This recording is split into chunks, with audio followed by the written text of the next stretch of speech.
Do escravismo patriarcal ao escravismo colonial, por Mário Maestri. Discussões candentes reforçam a necessidade do estudo da escravidão colonial. No mundo, avançam relações de trabalho comumente assimiladas à escravidão. Em países com população com graus diversos de afroascendência, propõe-se a opressão racial e não a socioeconômica como a origem e reprodução da desigualdade social. Almeida, 2019. Um racismo estrutural, não apenas negro, e não a luta de classes, moveria a história. Defende-se a dívida dos brancos para com os que têm alguma ascendência negra, pois, afirma-se, todos eles se locupletariam, todos, com o racismo.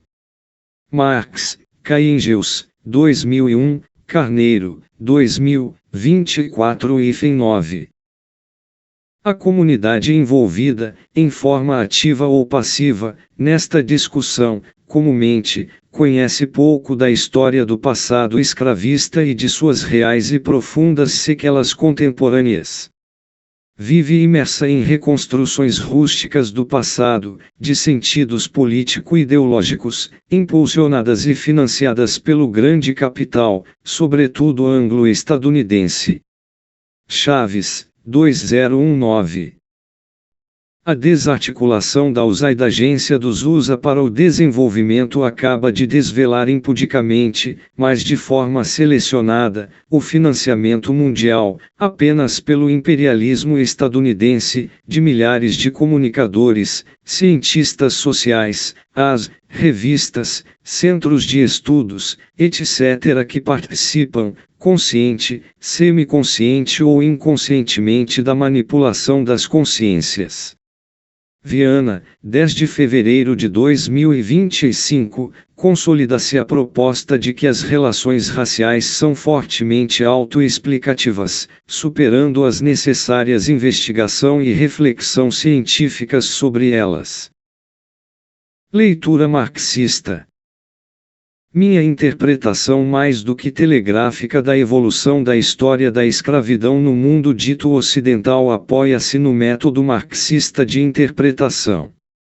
Ela se articula, portanto, na discussão crítica dos principais modos e relações de produção escravistas no espaço em questão, até a gênese e agonia do escravismo colonial, no Brasil, em 1888, o último país a conhecer essa forma social de organização. Conrad, 1975.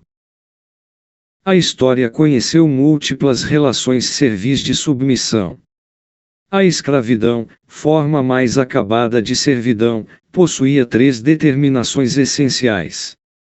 Primeira, o cativo, tido como mercadoria, podia ser vendido, doado, destruído, etc. Segunda, a totalidade dos frutos do seu trabalho pertenceriam ao escravizador, ao menos em teoria.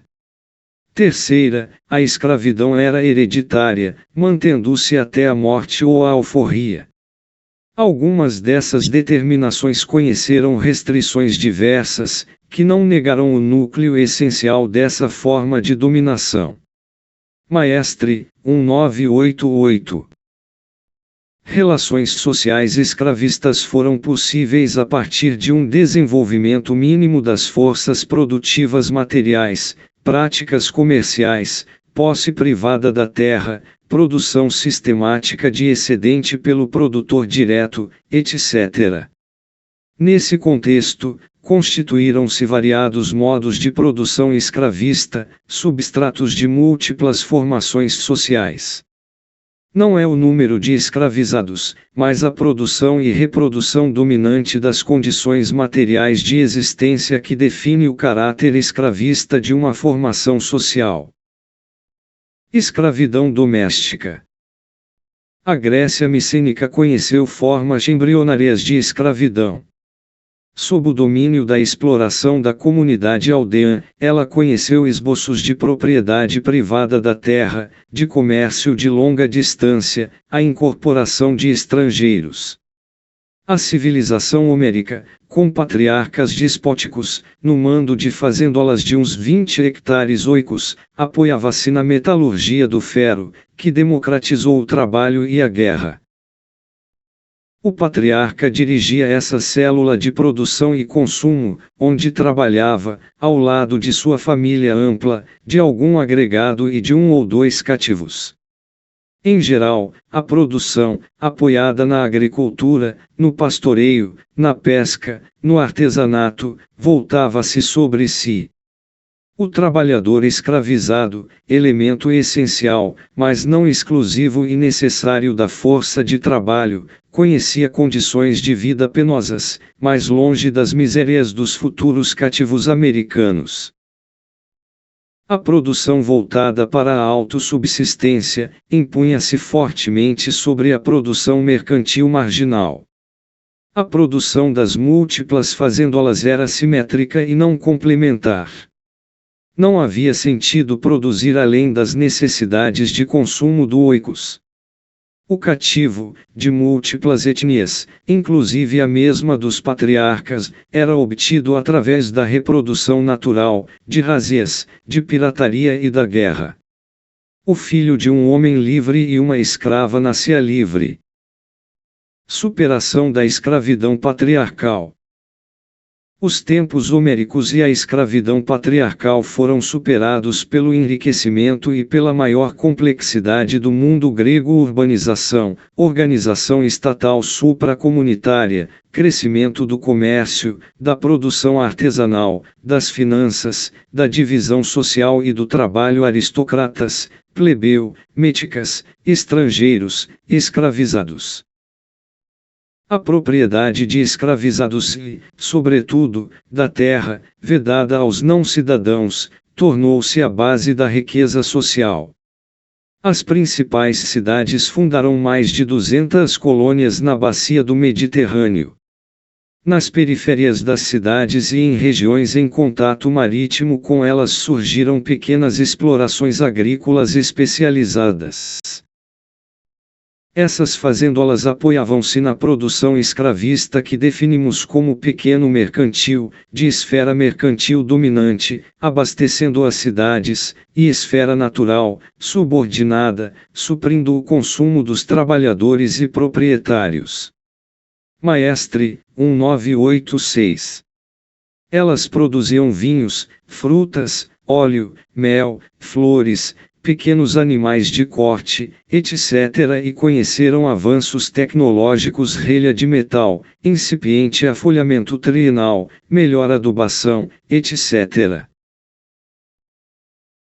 Os limites do mercado e as exigências da produção limitavam-nas a um máximo de 50 hectares e de 1 a 3 cativos, em geral, especializados na produção de vinho e azeite.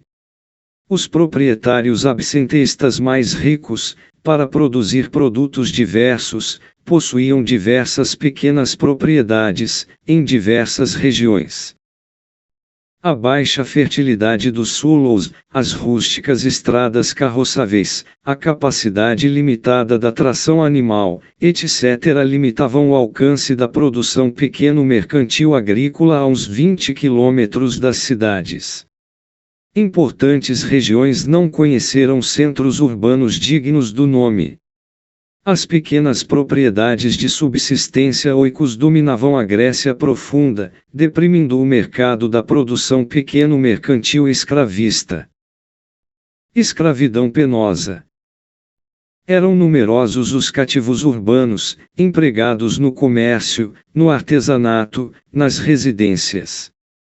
Um escravista remediado possuía de 3 a 5 cativos. Acima deste número, era um homem rico. De 2 a 5 cativos domésticos labutavam nas moradias. Aristóteles, defensor ferrenho da escravidão, ao morrer, possuía 13 mulheres e 6 homens escravizados.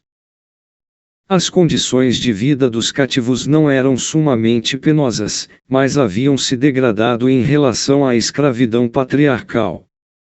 Eles trabalhavam mais duramente e haviam regredido socialmente. O filho de um homem livre e uma cativa nascia escravo.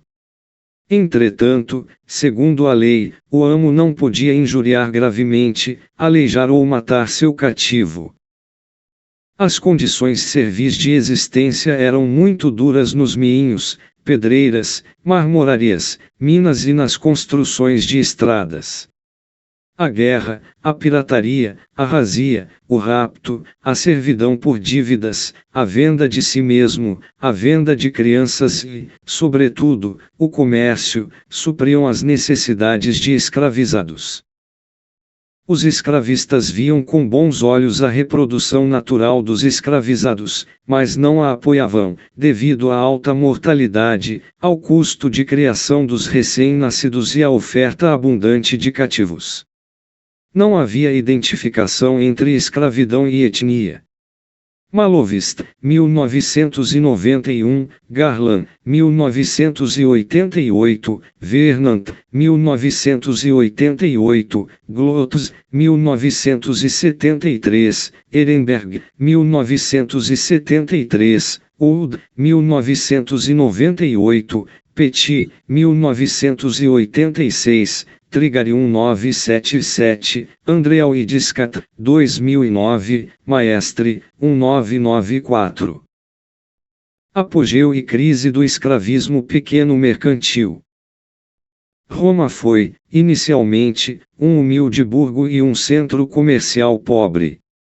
Nos séculos VI e V antes de nossa era, os patrícios e suas famílias trabalhavam pequenos lotes, apoiados, eventualmente, por clientes ou assalariados. Apenas no século IV a.N.I., o trabalho escravizado passou a desempenhar um papel produtivo, entretanto, subordinado. No século III a.N.E., cresceu a atividade comercial romana. Muito logo, os patrícios, entrincheirados no Senado, e, a seguir, os romanos e itálicos ricos, capazes de investir na produção escravista, privilegiaram-se com as conquistas territoriais romanos e com a abundância de vencidos, vendidos como cativos, a baixo preço nos mercados. A exploração escravista, habitual na bacia do Mediterrâneo, apresentou-se ao patriciado romano como solução às pressões plebeias. Ela permitiu a proibição da escravidão de romanos por dívidas, em 367 a.N.E. A economia pujante romana potenciou o escravismo pequeno mercantil grego, tornando-a a forma de produção dominante nos 2 séculos antes e posteriores à nossa era. Foram de 4 tipos as principais unidades agrícolas romanas. Primeiro, a pequena e média exploração de, em torno, 4 hectares, produzindo sobretudo trigo, voltada para a subsistência, vendendo sua pequena produção excedente. Apoiada no trabalho familiar e, eventualmente, em 1 ou 2 cativos, ela dominou o agro romano até o século III antes de nossa era, mantendo-se sobretudo nas regiões de difícil acesso, e sobreviveu à crise do Império. Cusisin, 1984, p. 253. Segundo tipo, nas proximidades das cidades, de estradas movimentadas, de vias aquáticas, surgiram explorações agrícolas escravistas, de produção orientada para o mercado. Elas reproduziam, em maior e melhor, a agricultura pequeno-mercantil grega. Terceiro tipo, no sul da península, em terras distantes dos mercados, organizou-se produção escravista pastoril. Finalmente, a Sicília conheceu produção escravista latifundiária de grãos, ensaio de superação da pequena produção mercantil escravista, que não se consolidou. Vila rústica. Os estudiosos romanos da agricultura propunham que a vila rústica se localizasse, necessariamente, próxima ao mar, a um rio, a um centro urbano, a uma estrada importante, para escoar sua produção, com destaque para os vinhos e azeites finos, frutos, flores, verduras, pequenos animais de corte, etc. Na sede ampla da vila rústica se localizavam os aposentos do proprietário, a morada do administrador e sua família, o refeitório, o dormitório dos cativos, o ergástulo, o depósito das ferramentas, o galinheiro, o chiqueiro, a cavalariça, etc. Esse complexo produtivo materializava o avanço e a maturidade da agricultura escravista pequeno-mercantil romana. A vila rústica, com de 10 a uns 100 hectares e de 10 a 30 cativos, orientava-se para o mercado e supria, em forma subordinada, as necessidades dos trabalhadores e da família dos proprietários absenteístas, que procuravam visitar a miúde a propriedade. O administrador, vilicus, em geral, um escravo, administrava a vila rústica ajudado pela esposa. Esperava-se que ele punisse sem exageros os trabalhadores escravizados e os alimentasse e vestisse com economia. Os cativos trabalhavam em equipe, vigiados. Apenas os rebeldes labutavam acorrentados e dormiam na prisão dormitório, ergastulum. O quarto individual do cativo tinha uns 9 metros quadrados. As refeições eram feitas no refeitório. Além de suas tarefas normais, uma cativa se ocupava das necessidades sexuais dos cativos, quase todos homens. Columella, 1977, Catoni, 2015, Colendo, 1980. Latifúndios pastoril e agrícola. Na Itália meridional e na Sicília, em terras impróprias à agricultura ou longe dos mercados, organizaram-se grandes criações de gado de médio e de grande porte, encaminhados em tropas aos mercados. Pastores escravizados, armados contra as feras e assaltantes, eram vigiados por um capataz, em geral, um cativo. Eles alimentavam-se com os animais que criavam, praticando comumente a rapinagem e o assalto. Giardina e Schiavone, 1981, p. 88 e sequens. No fim do terceiro século antes de nossa era, Roma submeteu as cidades sicilianas a status jurídicos diversos e multidões de sicilianos à escravidão. Parte das terras da ilha, com suas cidades e proprietários obrigadas a pagar tributos sobretudo em grão, foram apropriadas como egre publici. Após a Segunda Guerra Púnica, 218-201 ANE, chegaram à Sicília enormes quantidades de cativos, a baixíssimo preço. Patrícios, sicilianos, plebeus e itálicos ricos, organizaram enormes latifúndios para a produção de trigo, com centenas de trabalhadores feitorizados. O alto preço da vigilância das enormes escravarias e os interregnos produtivos das lavouras sazonais de trigo, quando os cativos deviam ser alimentados, oneravam a produção. O mercado consumidor de grãos era restrito e em retração, os limitados meios de transportes não aquáticos dificultavam a distribuição do trigo. Para rentabilizar os investimentos, os proprietários exploravam sem piedade os cativos, marcados com ferro incandescente.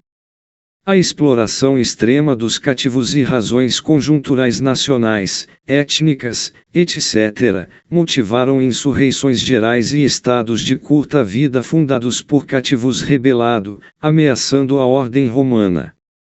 O Senado romano reprimiu as grandes propriedades agrícolas escravistas, que foram reorientadas para o pastoreio ou para a produção agrícola escravista pequeno-mercantil.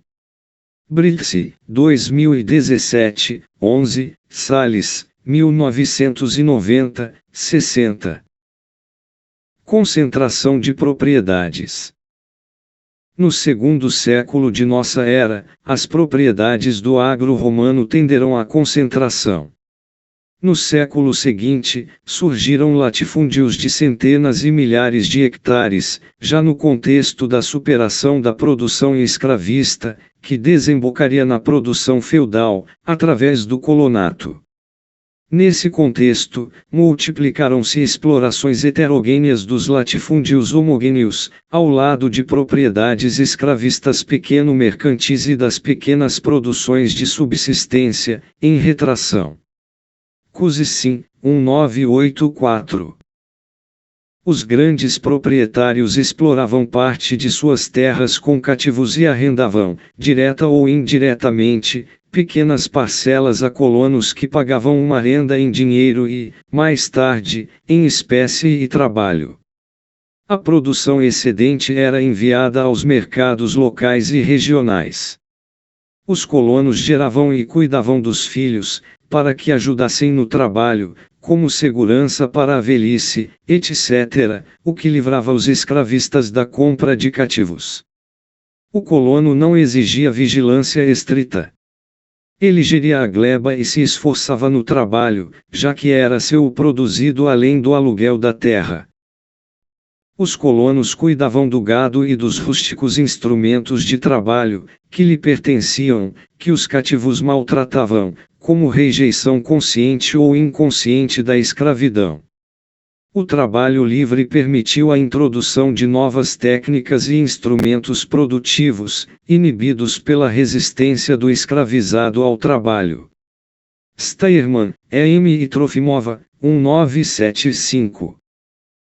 Os cativos, trabalhando nas reservas senhoriais, pressionaram, de todos os modos, resistência no trabalho, sabotagem dos instrumentos, fugas, revoltas, etc., para se tornarem colonos servos, alcançando melhores condições de existência, ainda que relativas.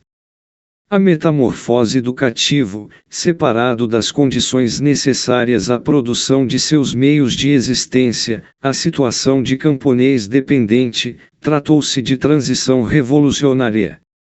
Obtiveram direitos muito limitados de autonomia civil, de gerir com certa autonomia a gleba, sobre a qual tinham direitos limitados de domínio, a propriedade dos instrumentos de trabalho e de sua família.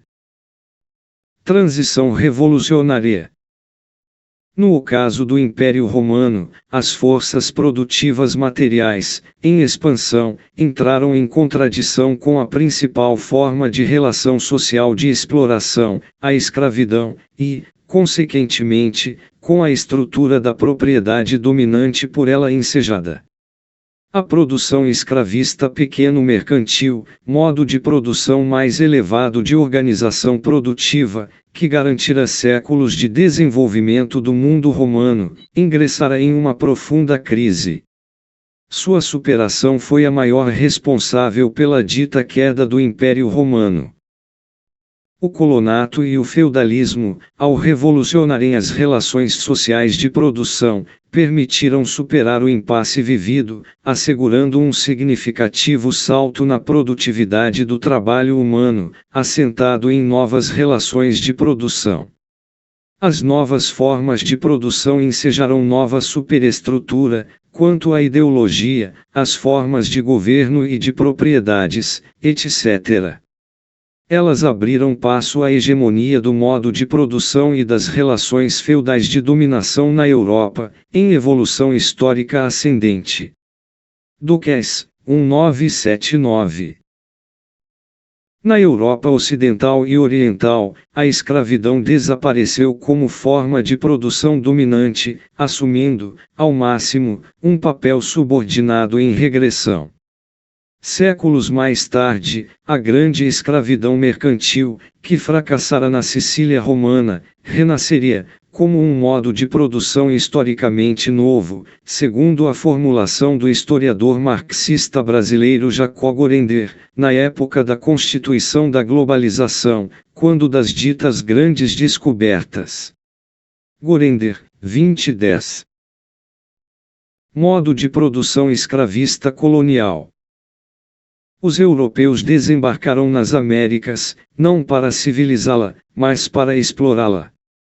No início do século XVI, quando os primeiros africanos foram desembarcados nas colônias americanas, a escravidão languecia na Europa. A escravidão colonial foi o sustentáculo, por séculos, da produção agrícola, urbana e mineradora de enormes regiões americanas, desempenhando, em outras, um papel acessório. Portugueses, espanhóis, franceses, ingleses, etc. produziram variados produtos coloniais com a mão de obra escravizada.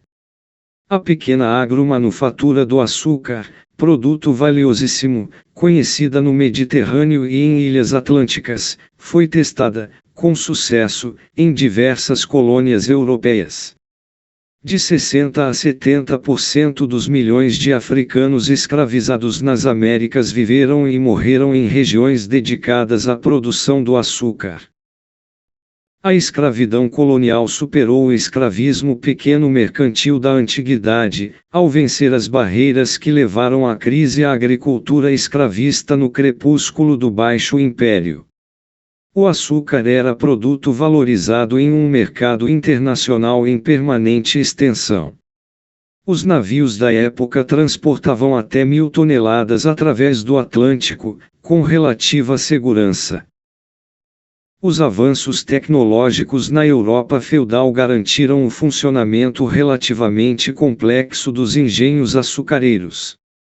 Dizimadas as populações nativas, abundavam terras extremamente favoráveis aos canaviais. Entretanto, para rentabilizar a agricultura colonial, impunha-se altíssima exploração do trabalhador, que não era aceita pelos europeus livres pobres que desembarcaram nas terras do Novo Mundo. Escravização de índios e africanos.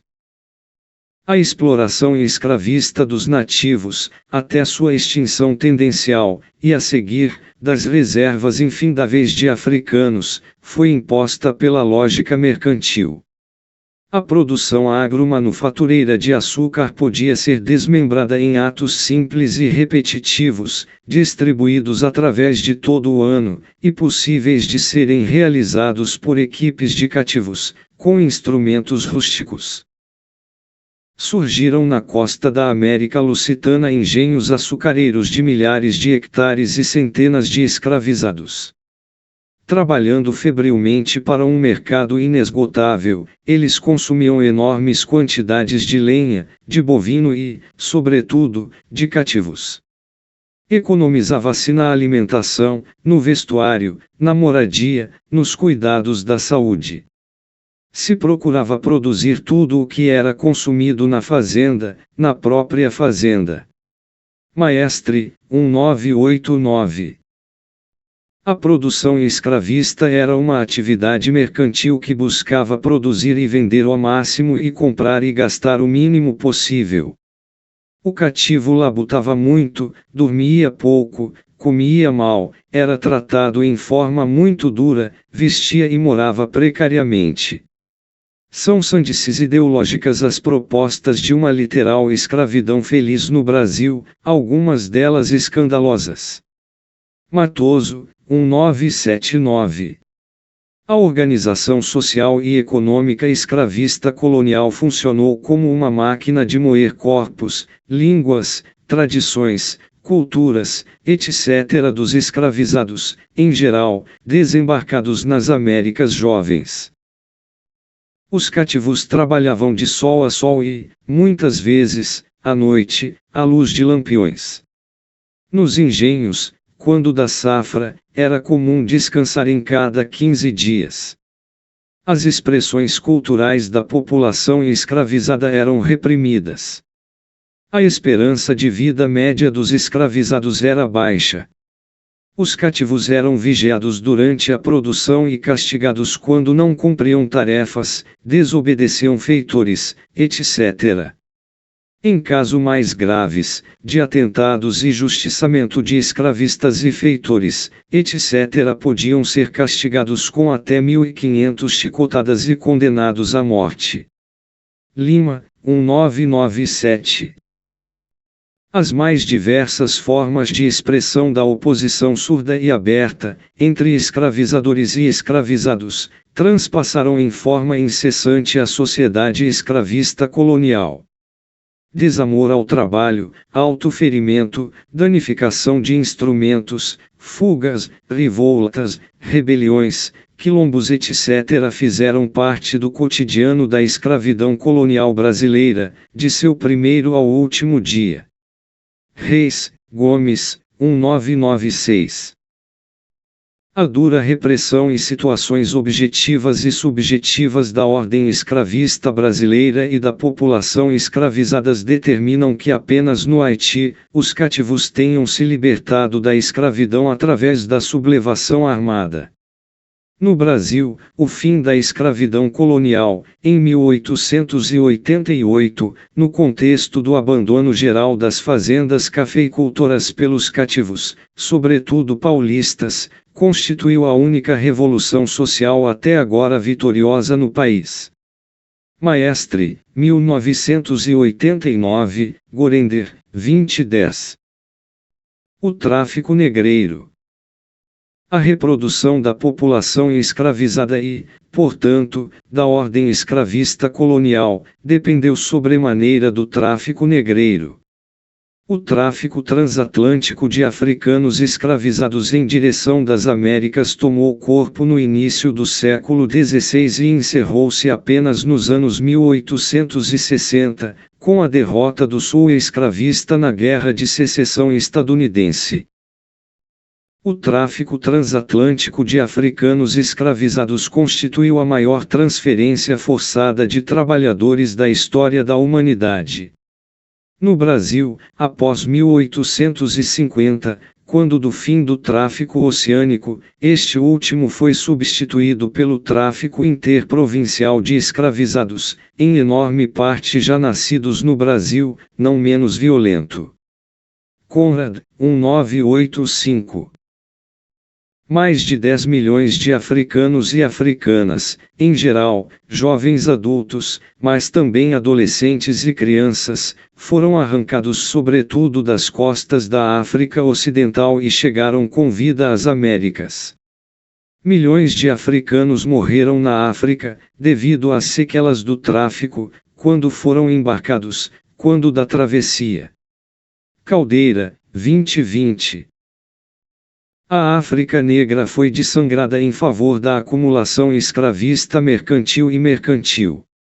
Os negro-africanos enriqueceram as metrópoles europeias, os comerciantes negreiro, os escravizadores das colônias americanas e, em forma marginal, classes dominantes negro-africanas. Nas colônias luso-americanas, nas primeiras décadas, a escravidão feitorizou e exterminou centenas de milhares de povos autóctones, sobretudo do litoral. Maestre, 2012. O negro africano mostrou-se mão de obra inesgotável, ao contrário dos nativos. Ele provinha de diversas regiões da África Ocidental e Oriental e era escravizado em terra que não conhecia, o que facilitava sua submissão. A heterogeneidade cultural da população africana desembarcada nas Américas dificultou sempre a resistência dos escravizados. Com destaque para o Novo Mundo, a cor da pele serviu como justificação da escravidão e assinalava os escravizados. O que permitiu identificação de uma pretensa etnia africana e população escravizada. Discute-se sobre a existência de escravidão na África Negra pré-colonial, no sentido estrito da categoria. O continente negro conheceu múltiplas formas servis de submissão não escravistas, ensejadas pelo desenvolvimento da divisão do trabalho e das forças produtivas materiais que conheceu. Fora algumas regiões, em forma embrionária, a África Negra não conheceu a propriedade privada da terra. Antes da chegada dos europeus, enorme parcela das populações negro-africanas conhecia modos de produção definido por africanistas como aldeões, domésticos ou de linhagem, apoiados na agricultura, no artesanato, no pastoreio, na caça, na pesca, na coleta. As unidades sociais de base eram a família nuclear ampliada e a comunidade aldeã, sob o comando de um patriarca. Sobre ela, ergueram-se formações sociais supra-aldeias de pequeno, médio, grande e enorme porte, como os reinos de Gana, Império de Mali, Império de Songhai, etc. Maestre, 2022. Antes da chegada dos europeus nas costas, a África negra pré-colonial conhecia uma importante circulação interna de africanas e africanos cativos, vendidos por dívida, por feitiçaria, sequestrados, capturados nas guerras, etc. Em geral, as cativas eram incorporadas, como esposas, e os homens, como agregados às famílias ampliadas de famílias aldeias. A exploração dos agregados e das esposas era limitada consuetudinariamente e, sobretudo, devido à inexistência de uma ampla atividade comercial e de posse privada da terra. Não havia por que e como avançar a produção além das necessidades de consumo do grupo familiar amplo. Maestre, 2022. Servidão não hereditária. Essa forma de incorporação familiar não exigia gastos extraordinários de controle dos agregados, com destaque para as esposas. Seus descendentes superavam o status desqualificador em 2 ou 3 gerações. Os agregados às famílias ampliadas podiam ser vendidos apenas em casos de extrema necessidade, e não podiam ser mortos pelos patriarcas. As sociedades domésticas africanas jamais conheceram a escravidão, no sentido pleno da categoria. São inúmeras as referências africanas pungentes sobre as diferenças abismais entre a escravidão colonial e as formas de submissão familiar africana. A proposta de escravidão na África pré-colonial constitui forma enviesada de justificar o tráfico europeu e a escravidão colonial americana. Com a chegada dos europeus, a circulação de mulheres e de cativos foi reorientado para os entrepostos europeus da costa, onde surgiram igualmente poderosos reinos negro-africanos escravizadores, caçando e comerciando africanos, para abastecer os castelos, as feitorias e os navios negreiros europeus. Com a venda dos cativos, os comerciantes africanos e os senhores das costas do continente negro obtinham valorizadas mercadorias, tecidos, álcool, pólvora, armas, ferramentas, etc. Como as mulheres eram mantidas preferencialmente na África negra como esposas, em geral, 2/3 dos cativos desembarcados nas Américas eram homens, o que limitou as enormes sequelas causadas pelo tráfico sobre a demografia africana. Não há razão para uma ampla perplexidade contemporânea sobre o fato de negros venderem negros na África. Na África, antes e após o início do tráfico, não havia negros, como na Europa não havia brancos. Havia africanos nobres, plebeus, guerreiros e camponeses, patriarcas e agregados, etc. divididos e opostos por contradições e oposições de idade, de sexo, sociais, culturais, linguísticas, nacionais, etc. Na Europa e na África, não havia e não há solidariedade e identidade de classe e social entre europeus e africanos, por serem brancos e negros, categorias exteriores a essas sociedades. Ainda que o racismo seja comumente um instrumento de exploração econômico-social. É uma construção ideológica a proposta de cultura, língua, costumes, etc. pan-africanos, pan-europeus, pan-asiáticos, etc., para além de determinações geográficas e históricas gerais. Conferência ministrada no dia 22 de maio de 2025, por convite do Dr. Walter Zanin, na Università degli Studi di Padova. Tradução do italiano ao português pelo autor, atualizada em 28 de maio. Agradecemos a leitura da linguista italiana Florence Carboni. Mário Maestri, 76, é historiador. É autor, entre outros, de Maestri, Mário. Filhos de Cã, Filhos do Cão. O trabalhador escravizado na historiografia brasileira.